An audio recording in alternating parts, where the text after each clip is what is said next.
বিসমিল্লাহির রহমানির রহিম। আসসালামু আলাইকুম। রমজান মুবারক।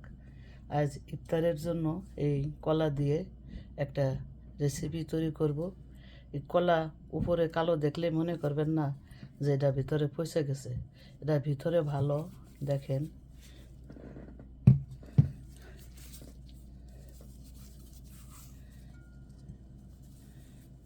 দেখছেন উপরে কালো, তা কিন্তু এটা বাচ্চারা খাবে না, বলবে যে পচে গেছে। আমি কখনো ফেলে দেই না, আমি যে কোনো কিছু বানিয়ে কাউকে দিয়ে দিই।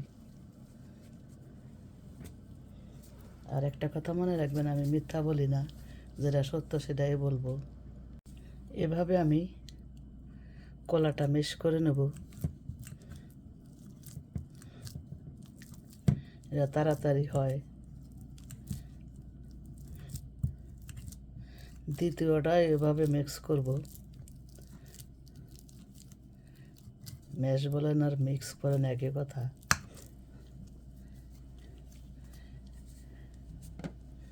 এখানে এখানে আমি 1 কাপ ময়দা নিয়েছি, এটা ময়দা দিয়ে করব।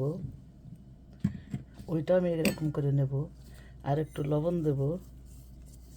ভিডিও ছোট করতে চাই, এই যে অল্প একটু লবণ দেবেন। আর 1 টেবিল চামচ ব্রাউন সুগার, এটা দিয়ে এই বাকি কলাটা এভাবে মিক্স করে নেব। আমি কলা দিয়ে ময়দাটা মিক্স করে নিয়েছি।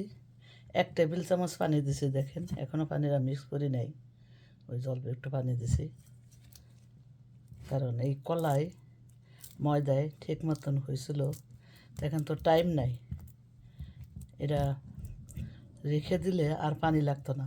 তাই 1 টেবিল চামচ আমি পানি দিছি।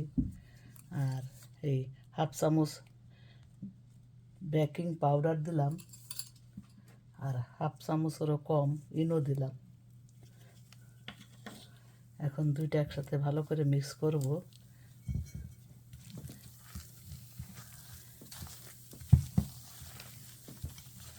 মিক্স করে চুলায় চলে যাব। এটা মিক্স করার পরে বেশি দেরি করতে পারবেন না, তার এর কার্যকারিতা নষ্ট হয়ে যাবে।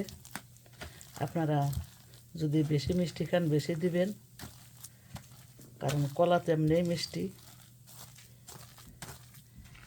আমি কলা খাই না, ডাক্তার একবারে নিষেধ করছে, এ কারণেই আমি চিনি দিলাম আর ময়দা দিলাম, সত্য কথা। আর যদি খাইতাম তাহলে আটা দিতাম আর চিনি দিতাম না, সত্য কথা শেয়ার করলাম। হয়ে গেছে মাখা, এখন চুলায় চলে যাব। একটা আমি দিয়ে দিছি তেলের মাপটা দেখার জন্য, যে কতটুকু গরম আছে, এর চেয়ে একটু বড় করে দেবো। এটা সহজ একটা রেসিপি, এ কলা কখনো ফেলবেন না। মনে করবেন যে আপা বড় কিপটা, না, কোনো জিনিস ফেলানো উচিত না, আল্লাহর নিয়ামত। অনেক মানুষ দেখেন খেতে পায় না, তবুও তো আল্লাহ আমাদের খাওয়ার রিজিক দিছে, মাশাল্লাহ, তার দরবারে লাখ লাখ শুক্রিয়া। এভাবে আমি সবগুলো দিয়ে নেব। যেগুলো আগে দিছি সেগুলা উল্টিয়ে দিছি,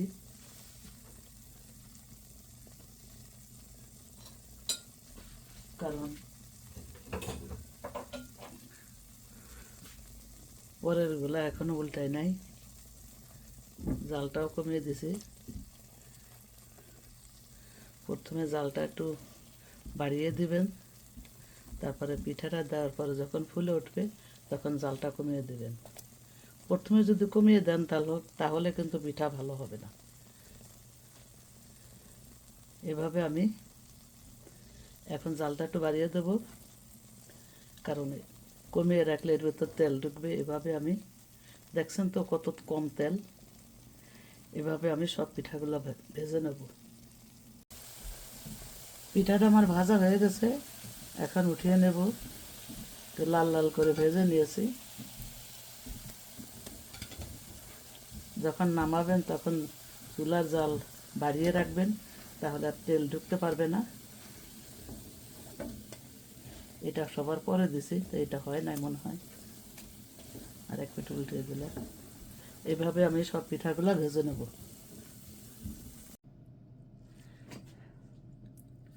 আমি এখন একটা পিঠা আপনাদের ভেঙে দেখাচ্ছি। দেখেন এর ভিতরে কত জালিদার হয়েছে, কত সুন্দর ফুলকো ফুলকোভাবে ফুলেছে, কোনো কাঁচা থাকে নাই। এভাবে আপনারা বানাবেন আর গরম গরম ইফতারের সময় খাবেন। আর বাচ্চাদের টিফিনও দিতে পারেন। যে কোনো অনুষ্ঠানে আপনারা এর একটা রেসিপি রাখতে পারেন। আমার কলার পিঠা রেডি। এটা ইফতারের জন্য একটা হেলদি রেসিপি। তেল কম দিয়েছি। আপনারা চাইলে বেশি তেলে ভাজতে পারেন, বেশি মিষ্টি দিতে পারেন। যে বাচ্চারা কলা খেতে চায় না, আমার অনুরোধ রইল কলা না ফেলে দিয়ে এভাবে বাচ্চাদের বানিয়ে টিফিনে দিবেন। দেখবেন যখন খিদা লাগবে তখন সবই খেয়ে নেবে। তা আমার এই রেসিপি যদি এক বিন্দুও ভালো লেগে থাকে, একটা লাইক দিবেন। সাবস্ক্রাইব হলে পরের কথা, সেটা আপনাদের মনের ব্যাপার। তো অনেক বেশি ভালো থাকেন। আল্লাহ আপনাদের ভালো রাখুন। আসসালামু আলাইকুম। আল্লাহ হাফেজ।